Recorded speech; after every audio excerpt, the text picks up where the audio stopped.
তোমার আনন্দ হচ্ছে, তুমি অনেক খুশি হয়েছো। আরে পাগল ছেলে কোথাকার, এখানে খুশি হওয়ার কিছুই নেই।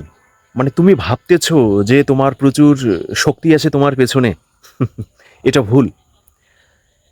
মানুষ কিন্তু বড় পাহাড়ে হোঁচট খায় না, মানুষ কিন্তু হোঁচট খায় ছোট পাথরে।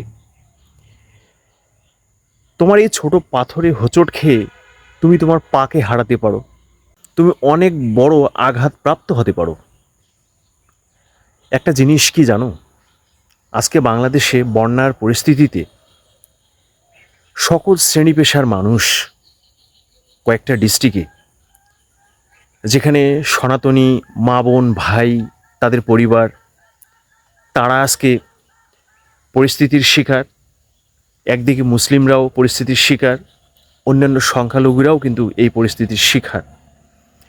এই পরিস্থিতি থেকে হাসি পাওয়ার কোনো কারণ নেই।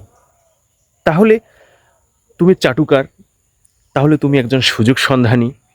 তবে একটা জিনিস মনে রাখো, তুমি যা মনে মনে ভাবতেছো এটা কখনোই কিন্তু পূরণ হবে না, এটা কখনোই কিন্তু পূরণ হতে দিবে না এই বাংলার মানুষ।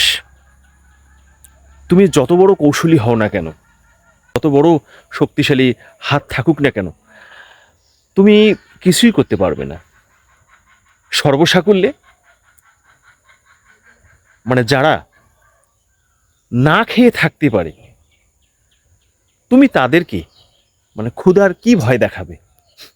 কোনো লাভ হবে না।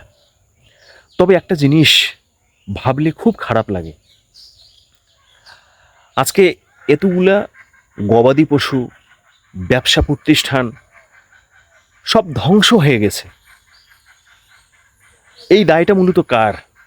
তুমি একটা জিনিস অন্তত গভীরভাবে চিন্তা করে দেখো তো।